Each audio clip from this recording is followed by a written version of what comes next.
Mile 2 into it, I'm going to take a deep breath, and it's like pins and needles in my lungs, and I can't breathe. I'm like, this is mile 2. That was the first time I was like, holy shit. Why did you run a marathon in Antarctica? Why not?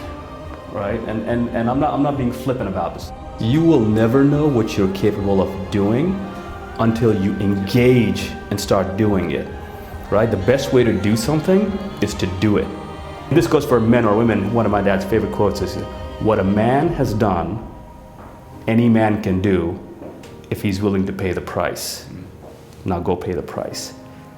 So I have a framework for me that every year you pick a challenge, and it can fall into 3 categories. It could be a mental challenge, a physical challenge, or a spiritual challenge. And it's gotta be a real challenge. You know, this marathon ended up being a goal for a year. There was a cause that I feel very strongly about, and a group of just amazing human beings who I have just genuine love, care, and respect for. One of them came to me and said, hey, the team wants you to kind of come be a part of something special, and we're gonna go run a race. Oh, by the way, we're gonna run it in like a cold environment. We're gonna run a marathon in Antarctica on a glacier in -40 to raise money for the Navy SEAL Foundation.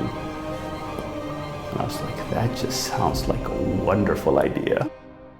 Here's the one thing I know to be true: what you're capable of doing and what it's gonna take within you that has to come out for you to do it doesn't come out till it's time. So I was conceptually thinking about how hard something would be without actually physically engaging with it. When I was running that marathon and stuff was hurting, it was beautiful, because you go to this beautiful Zen place, right? You get this level of clarity. It's like, oh, all I have to do is that post right there.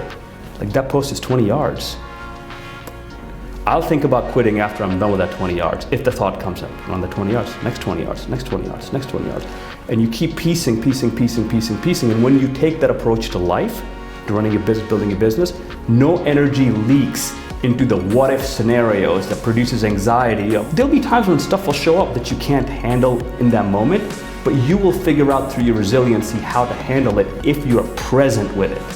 I think anybody who gets to the place who says, okay, concepts are great, I'll do some prep work, like do all of that, I'm gonna start.